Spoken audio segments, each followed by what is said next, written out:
You're Iranian? Yeah. Do you say it? Are you supposed to say Iranian rather than Iranian? Does it matter? Or is It doesn't matter. Iranians say Iranians. Like, okay. we don't hit the A hard, but... Iranian. Okay. Yeah. Well, I'm a big wrestling fan, and... Iron Sheikh. No, like real wrestling. Real wrestling? And like Iran's always great, like in the Olympics. Like college and, Olympics. And I went to the World Cup this year in... oh, nice. In Los Angeles, and those Iranian fans are freaking awesome. Really? I mean, there were more of them there than Americans, and they fucking love it. And super into it, yeah. yeah. That's By our the way, sport. I can cuss on this thing, right? Oh, yeah, you can do anything you want. Sweet. Wrestling is our sport. Like, that's all we have pretty much. We try to do soccer, but we always lose, so all we have is... like weightlifting and wrestling. It's because they don't cost any money, I don't know how much money Iran. Now I can't say it fucking right because you're like, no. You can say Iran, Persia, whatever. Anyway, it doesn't cost any money, and I don't know how financially well off Iran is in general, but it doesn't cost shit to wrestle or to lift weights. It's true, it's like put this on bar and lift. You kick his ass. So. You did wrestling in high school or in college? Are we doing this right now? Yeah, it's okay. on. I didn't know. I was like, I don't want to be wasting all this good shit on on nothing. All right. Yeah, I wrestled in high school and college, and I started when I was 7 years old. And awesome. There's a lot of similarities between wrestling and stand-up comedy. Yeah, just with the crowd, kind of have to. Yeah, the way you feel before a comedy show is very similar to how you would feel before a wrestling match. Really? Yeah. What? Same kind of nerves, same kind of like when I was a kid and we would pull up to the school, be like, oh shit, it's on now. It's going down. Yeah. I'm gonna weigh in, and in an hour somebody's gonna be trying to kick my ass. And, you'd get that feeling, you pull into the parking lot, you immediately felt like you had to poop. You're like, all right, this is gonna happen, Yeah. And it was the same thing with going on stage when someone's like, you're up next or whatever, especially if it's like a surprise. Yeah. Like if you walk into a club and you're supposed to go on later, and then all of a sudden they're like, hey, what's his name canceled and you're next. All of a sudden you're like, shit. Like I'm not, I've been doing this for a long time, but I'm not ready. I got to get my mind right, and the pooping feeling comes back. Yeah. That, I don't know. What's like they're both like two things where you have to learn it in front of people. Like, you can't practice wrestling by yourself in your room, and you can't practice stand-up in your room. Like, you have to go out and kind of embarrass yourself, like, if you do bad or something. If you, practice moves on your pillow, it's not going to be the same. You're not going to get any better. When you tie up with an actual person. Right.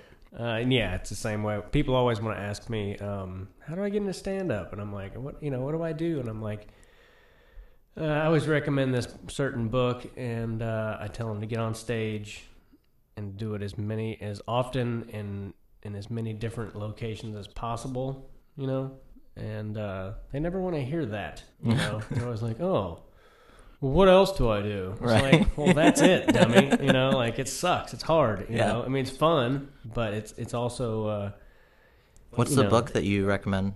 It's called Zen and the Art of Stand-Up Comedy by a guy named Jay Sankey. It's a real easy to read book, even if you don't like to read, and I read it when I was, when I decided to do this for a living. I was still in college and I'd never done comedy, but I just sometimes that you can do certain things or that it's going to work out, as crazy as it may have sounded.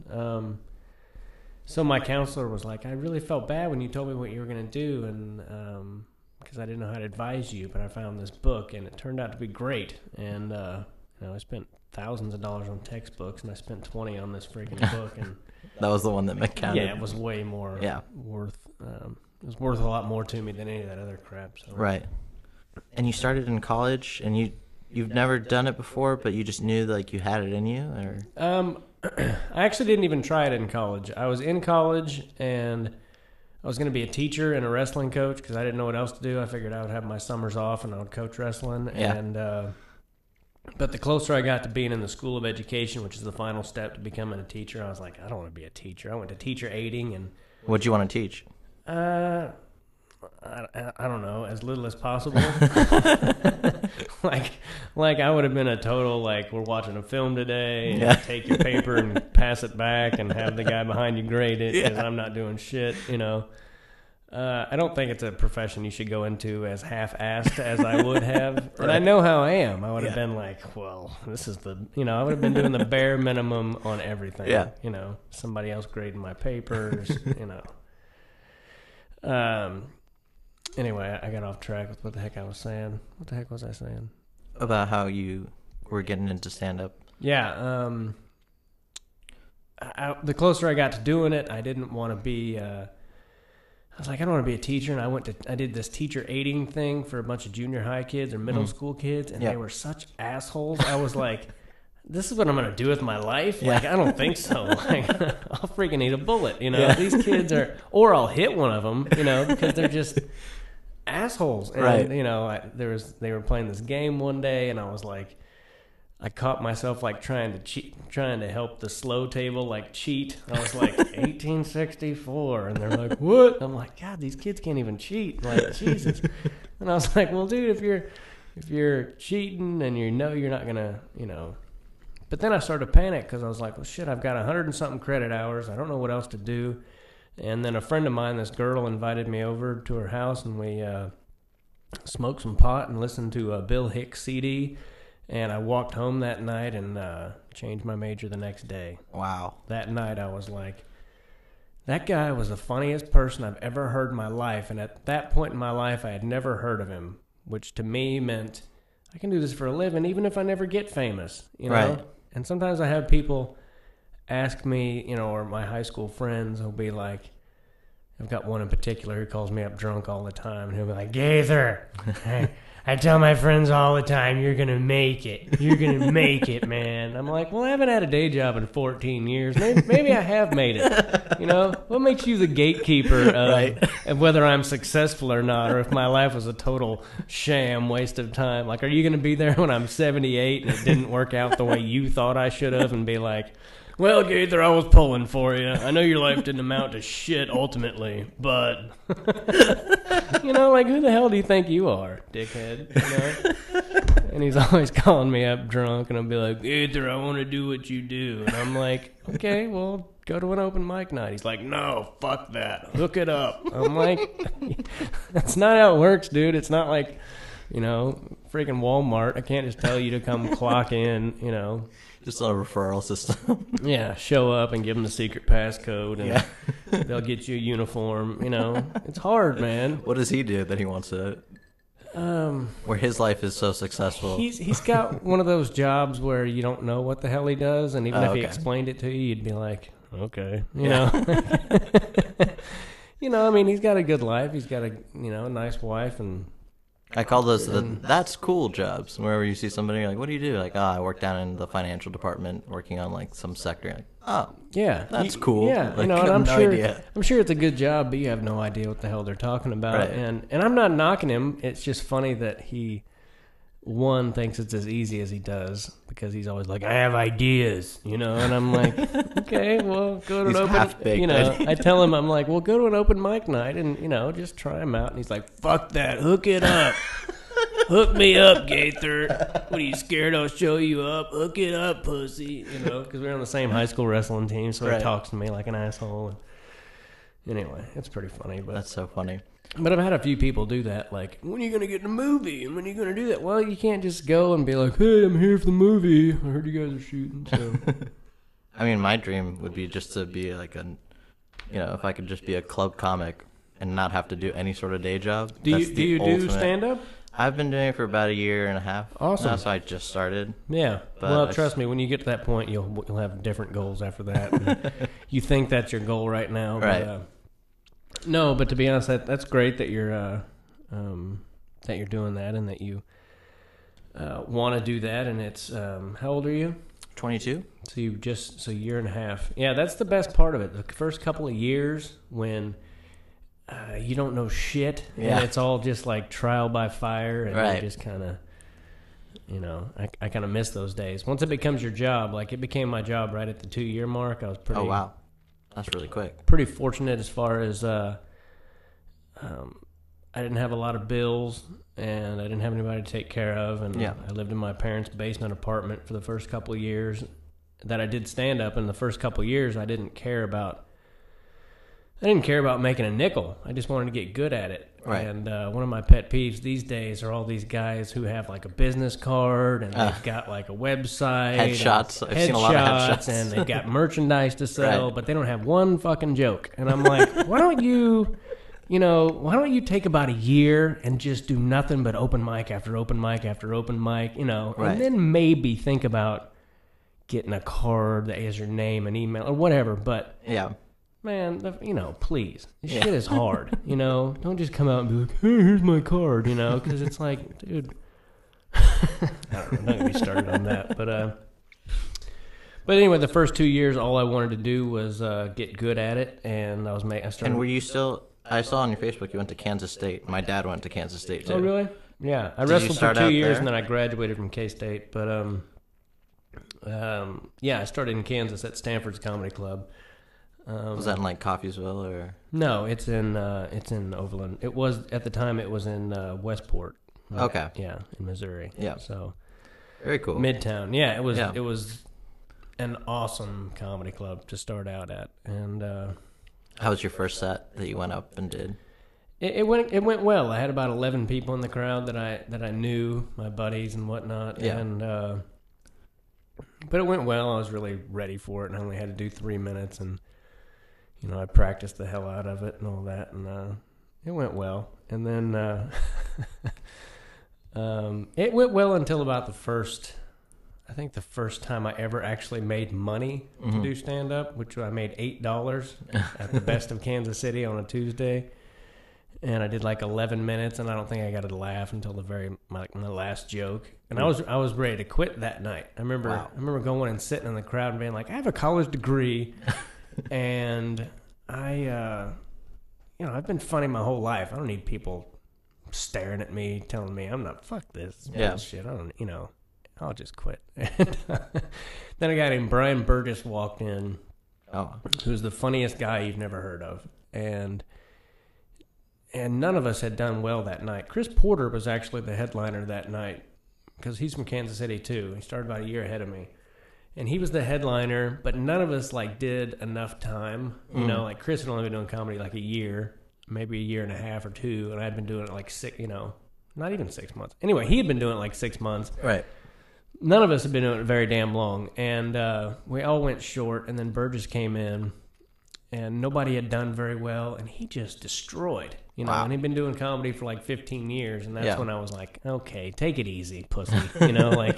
You're doing comedy like a month or some shit, and you're going to quit, and this guy walks in and he destroys because he's been doing it for 15 years. Exactly, yeah. So you got to give it a little more time, and I heard it's 7 years before you even figure out your voice, like on stage. man, I don't know. I hear all kinds of shit like that, and I don't think there's a set time. I think everyone progresses differently. I remember being 5 or 6 or 7 or 8 years in and hearing a Seinfeld quote or something about no one gets really good until 10 years in or something. At the time thinking, well, that's bullshit. That doesn't apply to everyone. Yeah.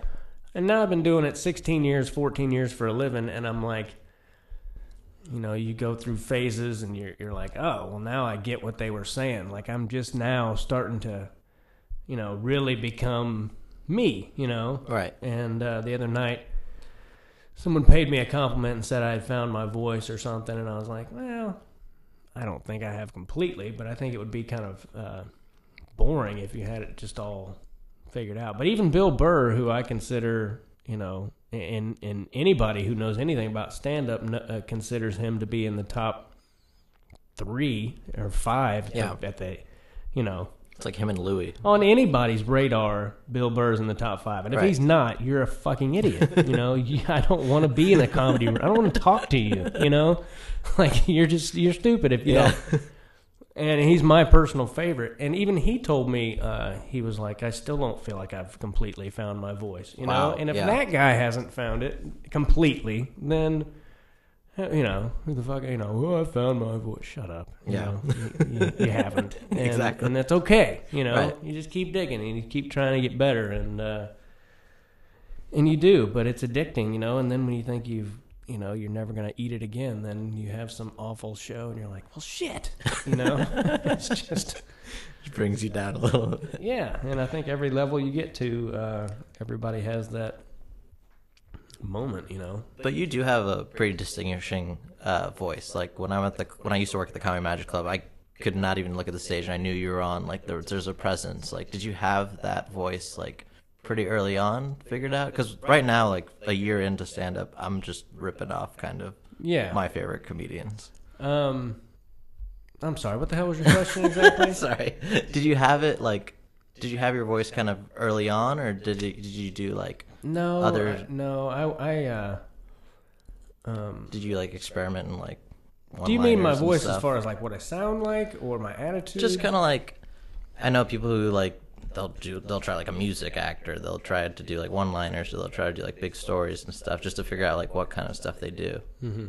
And did you sort of experiment with other stuff in the beginning, or did you just stick to one thing? I think I did without realizing it. Like, like I have a bit of an accent off stage, but on stage it comes out even more.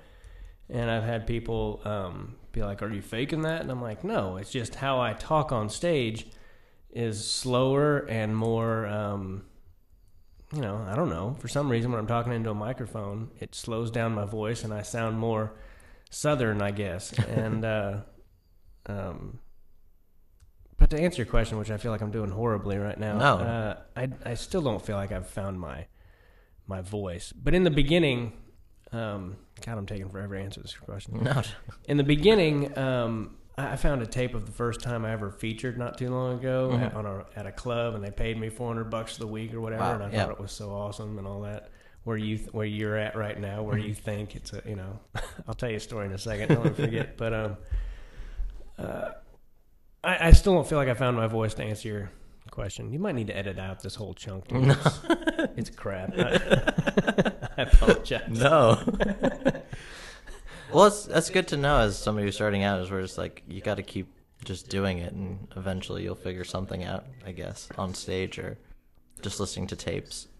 Yeah, I think it's very important to record yourself when you're first starting out, and word economy is very important. You know, like if you're good at stand-up comedy, you make it look easy so everyone thinks it's easy, and then that's part of the reason people judge comics so harshly. Have you ever noticed how harshly comics and athletes are judged? You know, it's like the two things that hardly anyone else can do, but the two things that people are like, that guy sucks. Right. Does he? Does he suck? You know, like I went to the World Cup and I heard these guys bagging on this guy, Brent Metcalf, who was on his third world team this year, which is the most insanely hard thing to do in the world, is making a wrestling team for the U.S. or Iran or on a world level. Yeah. The guy, you know, you get one stud and he's it. Right. It's hard as shit to do that. Well, this guy's done it 3 times.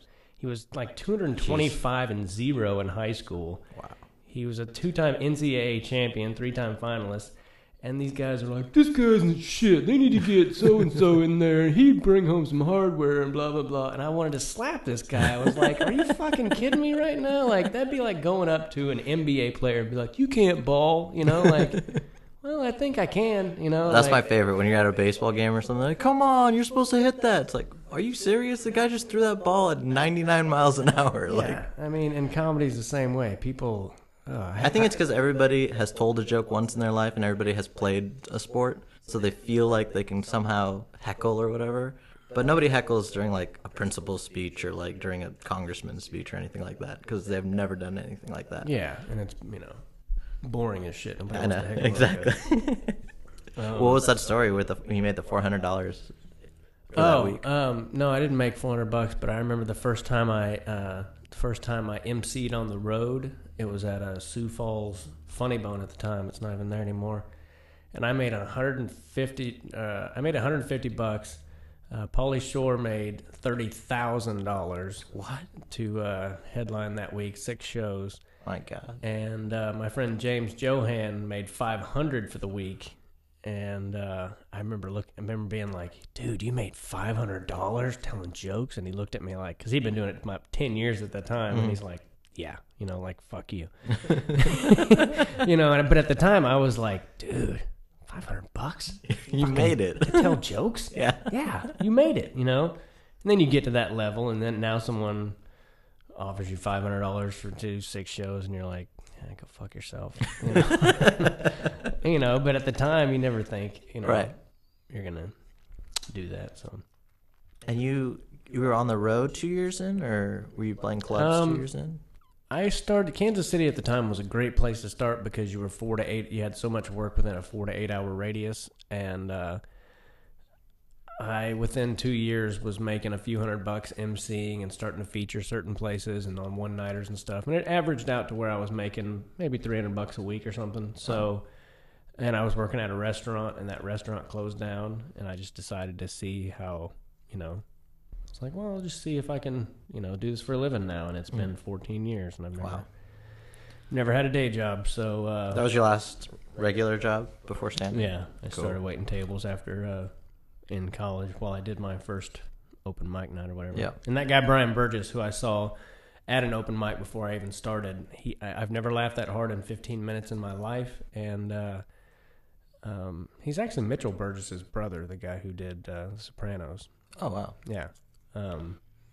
So a very talented family, but I've never laughed that hard in 15 minutes in my life. And I looked at my brother and I was like, man, that's what I'm talking about. Like, that's how funny I'd like to be someday. And yeah. now sometimes I have those moments and I'm like, oh, you got to step back and realize that, you know, yeah, I do this for a living. You know, like if I don't want to do shit today, I don't have to, you know, and no one can tell me not to. Yeah. I mean, I try to do something positive every day, but if I don't, fuck it. Right.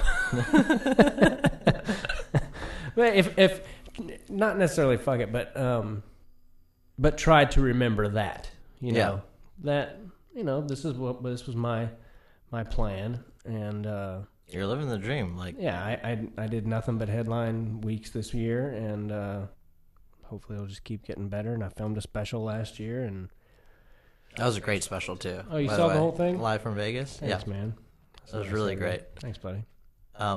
That was your first special you did? You owe me $20, by the way.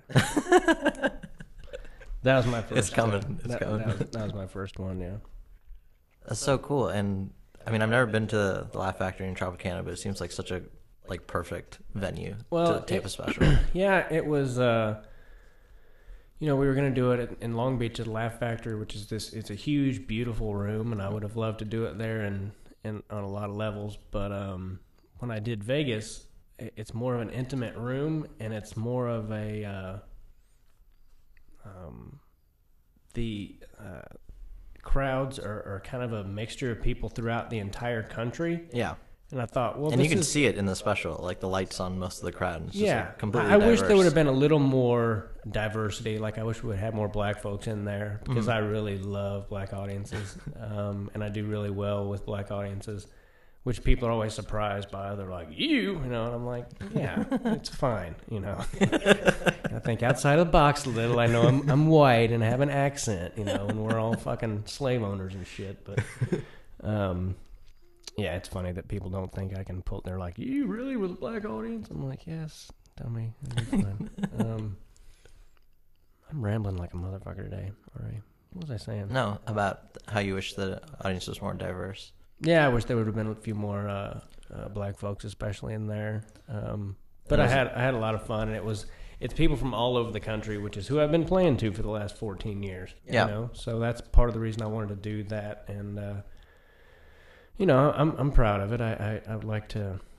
I'm in the middle of writing another hour, and it's hard, man. It's funny when people are like, "So what do you got? Like a new 40 now?" And I'm like, Yeah. I suppose I could stand up there and talk about, you know, shit for 40 minutes and make about half of it funny, but you know, and it's not. That's really hard. So all the material from the specials, you're kind of pushing that aside to get ready for a new one, or? Well, I would love to tell you that that's the case, that I've just dropped all of it, but I still, when I headline a room that I've never been to, you know, I have to do a good job. I can't be going. I can't go in there and like experiment. Like, I threw away my hours, so here's all my new shit. You know.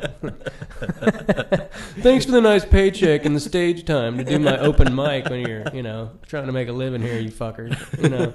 So I have to go and do a good job. But I've been doing a good job lately of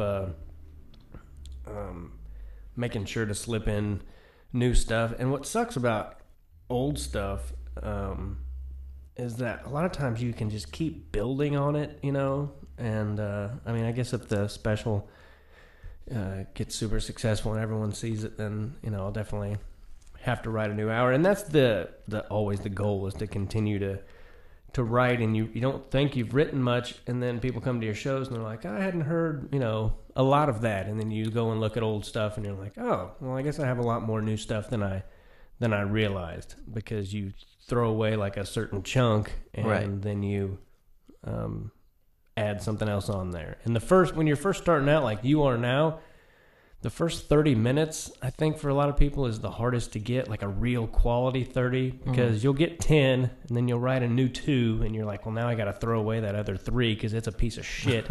I can't have that next to this. Right. So I've got to do, you know, I can't in good consciousness do that unless I have to stretch and do 20, and then I'll throw that in there. That's what I think it should almost be like, my hat's off to you for starting out in LA, because it's a bitch, man. It is a really, really hard place to start. I actually started in San Francisco when I went to school up there. Okay. Way easier. Yeah. Like, it was totally relaxed. I came here, I tried to go to the Comedy Store a few times, and it's just like, oh my God, everybody's trying to do stand-up. Like, well, yeah. Highly competitive. There's so many people that, frankly, shouldn't be even allowed. It's like, hey, can you just... This is hard enough. Can you quit clogging it up for everyone and get the fuck... You have no ability. I saw a guy, like, literally got, like, pulled in with an Uber or something like that, got out of the back of the taxi, came with, like, his shirt and tie, and I just overheard him talking, like, he put his name on the list, too, and he's just like, yeah, I just got off of work, like, at the, like, law firm. I'm like, get out of here, man. You already made it. Like, you work at the law firm. Like, you just, like, got your name on this lottery, and now I have, like, less chance. Yeah, I mean, you know, anybody has the right to try it. It's just... But the hobbyists are like, when you see them, you're like, damn, like, just one more name. Yeah, I mean, it's a hard town. I moved out here. I'd been doing it for 10 years, then 8 for a living, and I was, you know, headlining at least half the stuff I did, and, you know, headlining certain improvs and funny bones, and, you know, and then I came out here and was just treated like such a jackass, like, you know, get in line behind all these shitheads who've never done anything. And it's like, it's very... kind of humbling, and it kind of, you know, makes you a little angry at first, but you got to get past all that shit, because, you know, there's just too much competition. If you don't want to be here, well, then fucking leave. Yeah, exactly. It's a simple solution. Yeah.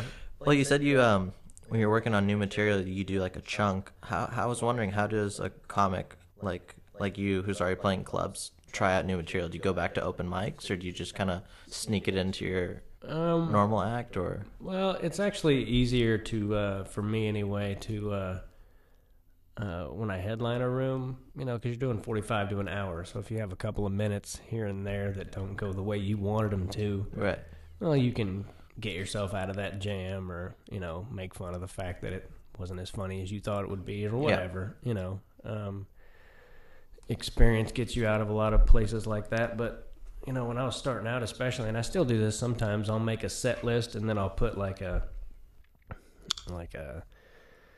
star or a check mark or something where I want to talk to the crowd a little bit about, you know, to try to work something out, or if there's something that I want to work out, I'll wedge it between two things that are really strong, so it's not as glaringly, you know, like if you do something that goes really well and then you do something that doesn't do that well, as long as you follow it up with something that does, then, you know, there's all these little tricks, and audiences aren't going to walk out of there going, well, he did lose him from the 17 to the 19-minute mark, you know. I think we're the only ones who realize that kind of shit, you know, and you kind of get past that, which that's still my biggest obstacle as a comic is the last time I spoke to Bill Burr, he was talking about how he was telling me about a certain way to just of going up, and how he just talks to the crowd, you know, and works things out, and you know, basically about not having fear about, you know, whether it gets a laugh or not and all that. And I just you know, I still really, really like to hear them laugh, you know, and it sucks when they don't, or if you think you have a, you know, a lot of times things will sound so good in your head, and then you go to say them, and you're just like, well, shit, that's not, damn it, that's not how I meant to say that. Right. Or sometimes 2 words will change a joke or make something funny, or if you forget those 2 words or put them somewhere else, you're like, there's so much to it, Yeah.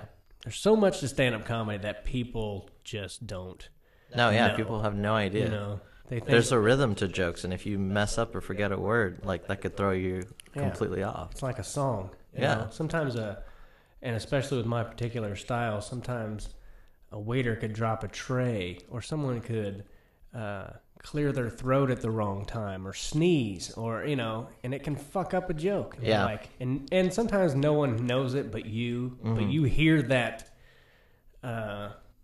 You hear that you got 3/4 of what you normally would. Right. Your ear just hears it. You can come off stage and people are like, "Wow, that was great," and as a comic, you're like, "That sucked."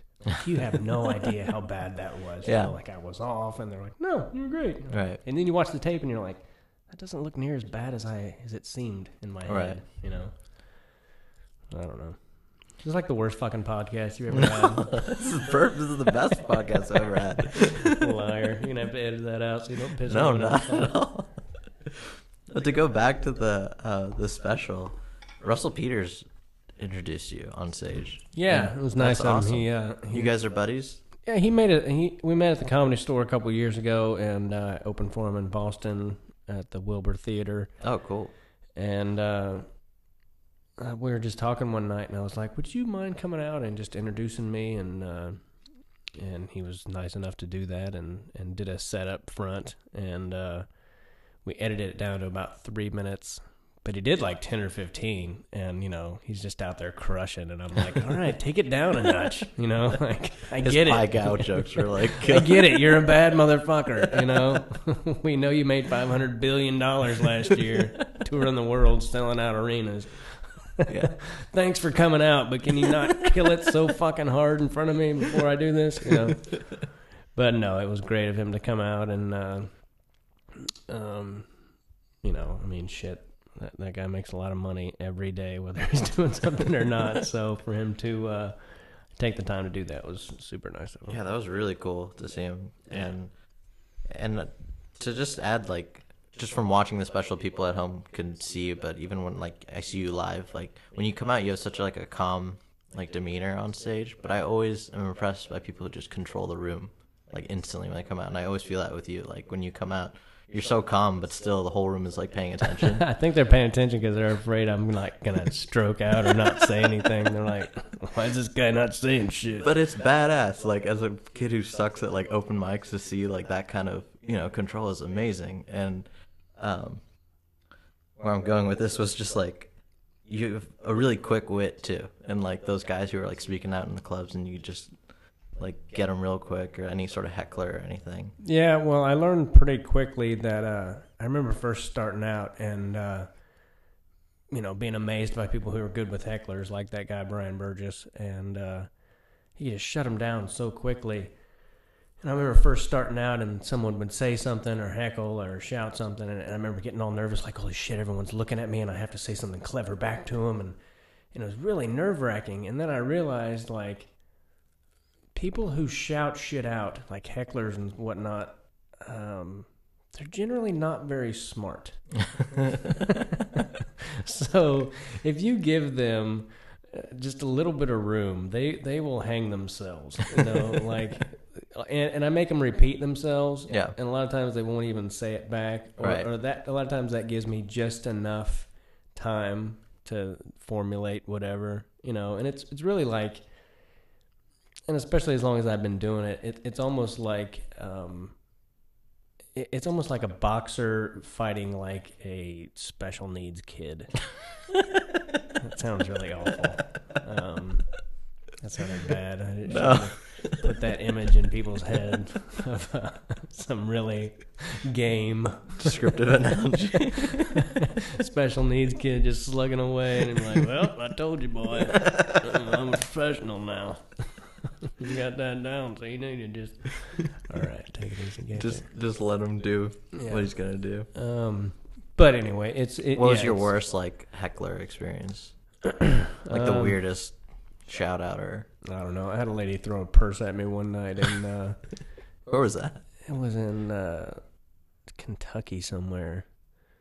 I forget what room I was working. She just threw it? I think it was in the Comedy Caravan in Louisville, Kentucky. Yeah. No, she was in the front row, and she was. I said something that made her mad, and she threw a purse at me, and I was like going through it on stage. Yeah, what's the point of that? This is when I drank a lot, and I'm pretty sure I was drinking that night, and I was like looking down for some reason, and she threw a purse at me, and it missed me, and then I was like going through it, and they were like, "Oh, you better give her the purse," and I was like, "Okay, take it easy."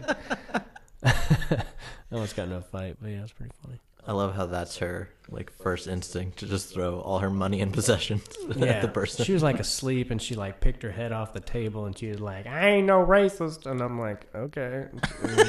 Said every racist person. And then she threw a pillow or her purse at me. Right.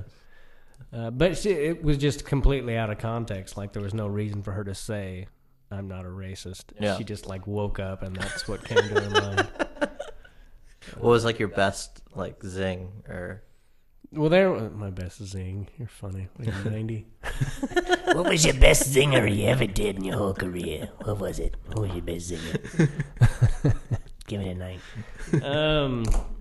The best 10 minutes of my career was in Dayton, Ohio, and if I had that on tape and would have put it on YouTube, I probably wouldn't be sitting here talking to you right now.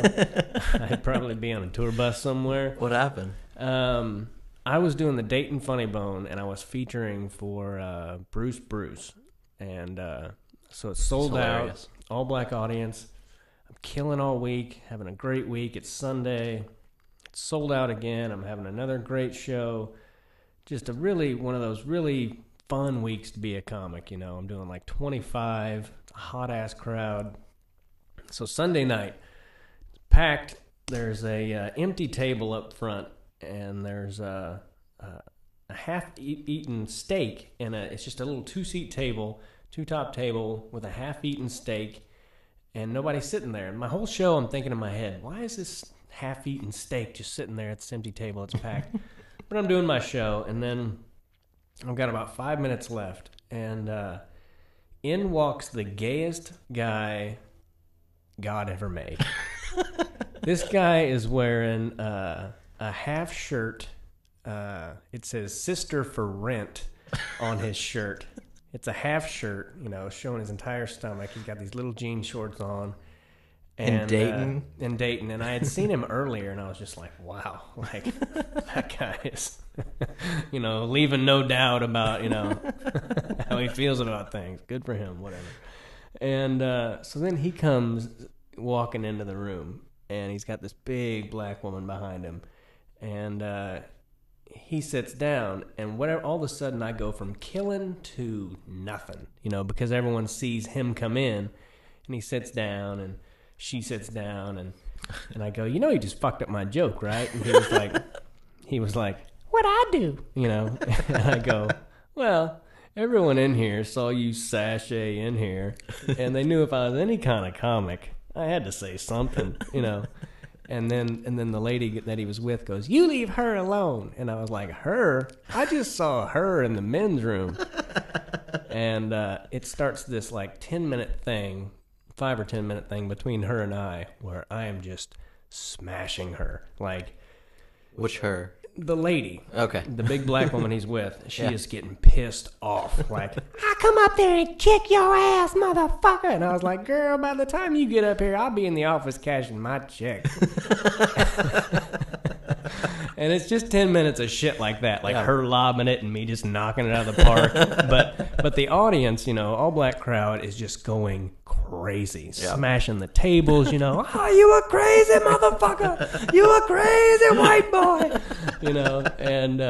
and just going nuts, fucking making so much noise, and people were like coming from next door in the bar to see what's like, going on. what the fuck is going on in there, And I came off stage, and man, I was high for 3 days. Just like, wow, that was, That's amazing, yeah. Yeah, and nothing fucking came of it, and I didn't have any, I didn't tape it, so now it's just a story. But man, it was just one of those things where you're like, sometimes you have those weeks or those sets or whatever where you're like, I can never do anything else with my life.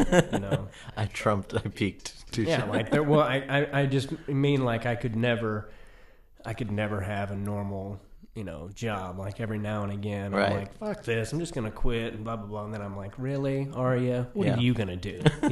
Like the other day, my buddy's talking about like I got my second interview, and if I do well on that, I get a third interview. And I was like, fuck that. Fuck that. Like, I can't imagine, like, fuck that.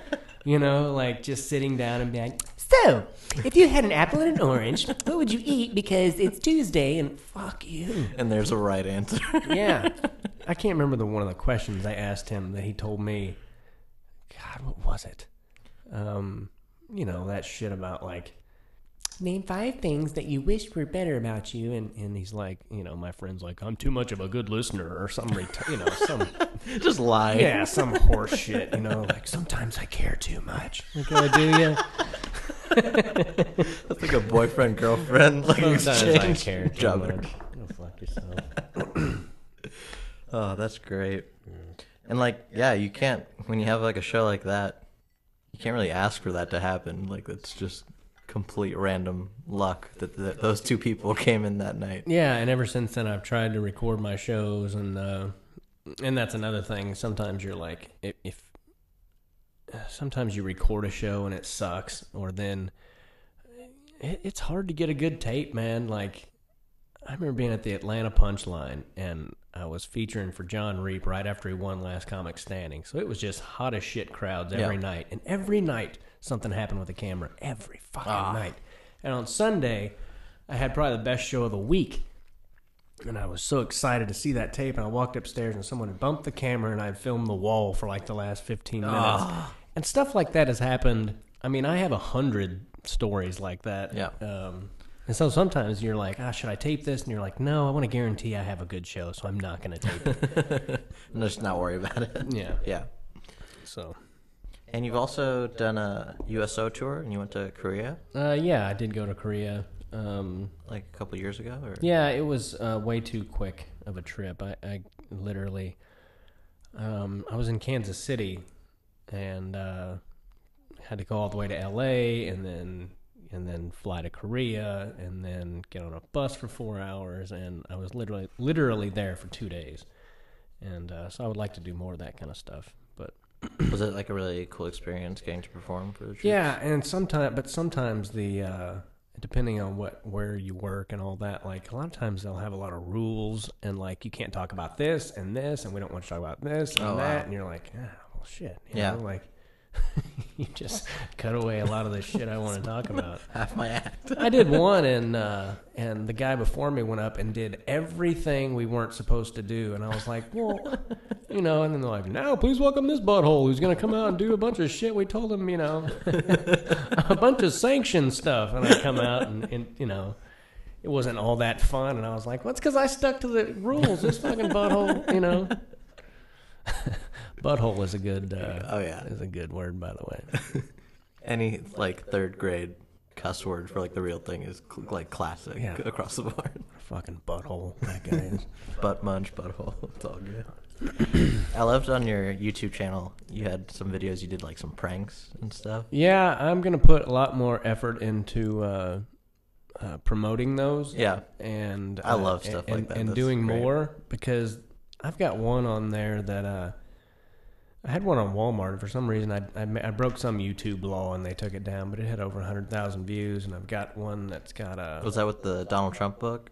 Yeah. That's a great one. It had 100 and something thousand at one point, and I broke some YouTube law and they took it down, and now it's got like 900 or some shit. I love the car salesman, the Persian guy. That's probably my favorite, but it's too long. Like, I've learned about YouTube that it has to be like 2 or 3 minutes, or people they'll watch the shit for 4 hours, but only at 2-minute intervals. Right. For you guys listening at home, it's a great sketch. You should see it. He just goes up to this Persian car dealer guy at night with a bottle in a bag. He wants to test drive one of the cars. Yeah. He's like slurring his words, and the guy won't let him do it. I pretend I'm drunk, and I'm like, "Come on, man!" I'm trying to offer him $80. Like, I got close to $80 on there. Let me use it. Typical Persian guy's like, "Come on, buddy, I would let you drive." Yeah. Just being a businessman. Yeah, he was actually pretty cool about it. But I've gotten lazy, and I haven't put one up in like a year and a half, and then I go on the road for a while, and before I know it, it's just been forever, and I haven't done shit. But I want to do a lot more of those, and see if I can't just make myself a draw, like I'm starting to sell some tickets, and like I said, all I did was, I headlined a lot this year, and that's all I did, and that's all I plan on doing from here on out, and I've closed a lot over the years, but now I'm finally starting to sell a few tickets, but it's freaking hard, man, to sell tickets anymore. It's, and a lot of times the people who sell the tickets aren't the best comics, so then a lot of people that go to see those guys are like, well, shit, why would I pay to go see this guy when I paid all this money to see so-and-so, and, he sucked. Like, well, that's not how it works.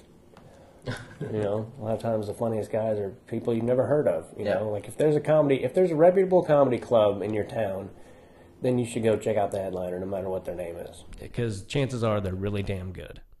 It's not... life isn't fair, and I'm not trying to bitch about the comedy business or life as a comic, because there's way too much of that going around anyway, and there's, if you don't have an answer, then just shut up. But it's really hard these days, too. There's so many mediums and so many cable channels and internet and it's really hard to stand out when it's spread so thin. Yeah. And there's so much free shit. Right. Like people are always like, well, why would I pay $2 for that when I can watch this for free? Yeah.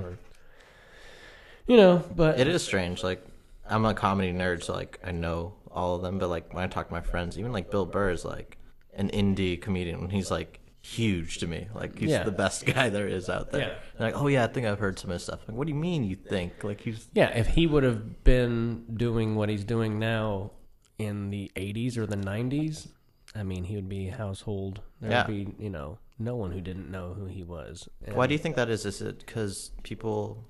Do you have to get on TV to be like a popular comic nowadays? Well, or again, even if you're on a good TV show, there's so many TV shows, right? And I don't know. I don't have an answer. I mean, he's doing really, really freaking well. But to be as good as he is, and for anyone to not know who he is, to it's me strange. That's surprising, especially in this day and age where everything. But again, it's not like there's one channel that everyone's watching. Right. Everyone can see everything, but it's so spread out now. Right. But those pranks, I love them, and I feel like that's something a studio could just pick up. Well, that's my idea, and my goal is to this year just film a lot of shit and release a new one like at least once a week, and have enough that you could do it 6 months to a year and get people where they're like, because right now I have like 750 subscribers, which isn't a ton, but it's a pretty good start. And if I'm churning those out and putting a little bit of money into promoting it and all that, I mean, I've seen some crap that has millions of hits, and you're like, well, how about if you just put something on a consistent basis that was funny, like that drive-through thing I did with Miranda. Did you see that the one? Del Taco one? Or? Yeah, great. That one is Miranda. Yeah, I mean, some of the compliments I've gotten on there are like, dude, I've been watching YouTube since it started, and this is the funniest fucking thing I've ever seen. And I'm like, we were just fucking around. Yeah. Like... It's the perfect idea for a show, if any studio would ever pick it up, because you can still go on the road and just have a camera crew with you and just do it from the road. And if I could just become a draw doing some shit like that, and then, I've already... I've got an hour of solid stand-up material, and... if I could just become not only a headliner, but a headliner who sells tickets, because That's half the battle, man. I don't care what anybody says. Once you get well known and like people came to see you, Right. you know, like the ticket says, you know, and everyone knows that's you're the guy that night or whatever. Mm-hmm. It becomes easier, Right. you know. It becomes like, it's like if you were, you know, how there's certain people you're funnier around. You know, you have friends that you're funnier around. Yeah. Well, when people pay $30 to see you and it's sold out and everyone is there, is like came to see this guy. You're gonna have a great show. It is easier than it used to be. Yeah. To get laughs, you know Right. what I mean, and to just be yourself and to be funny off the cuff and you know, rag on the town or whatever, and people are gonna be like, he just made fun of our Dairy Queen, you know. Whereas right now, if I go in there, they're like, fucker just made fun of our Dairy Queen, you know. It's like, you know, but again, that's you know, if you get to a level like Louis or Bill Burr or somebody like that, you know, that's part of your reward. And that's not me saying that it's easy for them now, you know. If anything, guys like that who genuinely care, and someone as awesome as Bill Burr who doesn't think he's completely found his voice yet, you know, guys like that are few and far between as far as being able to come up the amount of material they do and all that. It's not as easy as people think, you know. It's like mind-blowing how fast like Louis and Bill Burr and all like Chris Rock go through like material. It's like, geez, like they're machines. Yeah, well. But I mean, to keep going off the prank stuff, and did you do a lot of that like in college or in high school, like prank phone calls? Like, is that how you kind of figured out you're funny, or? Yeah, I could always do voices and characters, and I'm trying to do more characters in my stand-up without it being hacky, you know? Like, anybody can just, you know, go into something, you know, and be all hacky about it. But when I was a kid, I would make my brothers and sisters laugh by doing like different voices and stuff, and they'd make me do it over and over. And then when I got to school, I realized I could make people laugh by doing that kind of stuff and being a smartass and all that. But I was kind of quiet, you know, for the most part, and then I would pick my opportunities. Yeah. And I would I learned to not say something if I thought about it too much, you know? Like if it came to me and I just said it, fine, but if I stewed on it for a second, it never got the response I wanted. I learned that from a pretty young age. Yeah. You know?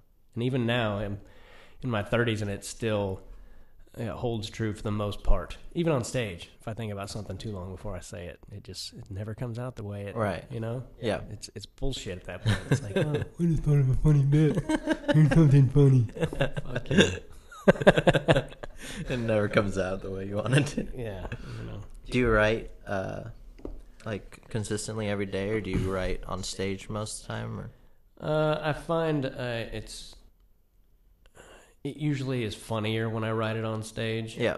Like it's difficult for me to sit down and write out like the perfect joke. Like after I've done it, then I could write it out and make it tighter, try to take out words or whatever. But usually I'll try to just say something on stage, and then I'll try to keep saying it just like that. And then I'll figure out the best place to put it.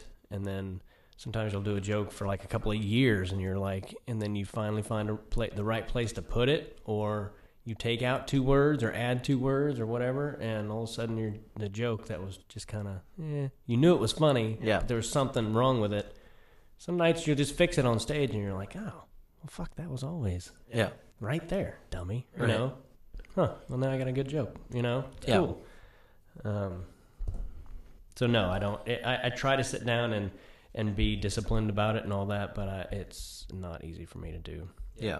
I do some call-in characters for radio stations, and I write those out on my computer because I need them to be as tight as possible. I pretty much just read them off my computer. For like Bob and Tom show? Or? Just various radio stations throughout the country. Yeah. And that's my... that's an awesome job. Yeah, I'm just going to have... and I'm just going to... My main source of payment from them is that they're just going to say my name a lot and say good things about me and telling people to go to my YouTube and all that. And some of those videos are pretty funny, and we didn't really put any effort into those. And as far as like, you know, we didn't pull out of pre-planning and doing all that, but it also reminds me like this is supposed to be fun. You know, like once you start doing comedy for a living, you lose sight of that a lot of times, you know, and it's supposed to be fun, you know, period. Awesome. Well, thank you so much for coming. Yeah, I feel like it was the worst podcast ever. No, that was great. On my end, like all I did was ramble and answer questions halfway, and then I'm like, yeah, fucking one time in Poughkeepsie, I like bubblegum and shit. So, I don't know. Thank you so very much for coming. Thanks for having me, buddy. It was fun. What shows do you have coming up in the future? This will go out on Monday, so. I just got off the road I did 32 shows last month. Oh, wow. So I did a lot. I headlined Vegas, which took up 14 of those shows. So it was a long month. I'm going to answer your freaking question. There I go again. I am headlining Harvey's in Portland, okay. The 16th through the 19th of October, and I've always heard awesome things about it. So I'm really looking forward to that. And then I have a surgery on my shoulder, so I'm going to take it easy for most of the rest of the year, and then. What did you do to your shoulder? Just wear and tear, wrestling, and getting old, and you still wrestling? No, but I did for a long time, yeah. And now I do a lot of, push-ups and that kind of thing to stay in shape. I don't really lift a lot of weights, but so yeah, right. So Harvey's in Portland, yeah. On the 15th, 13th through the 16th. 13th I'll be through there. the 16th. Thursday Perfect. through Sunday, 7 shows. Awesome. I got some friends in Portland. I'll make them go for sure. They're not. Thank you. No, they will. Thank you so much, You Tim. fucking lied to me already. Thank you so much. Yeah, thanks for having me, buddy.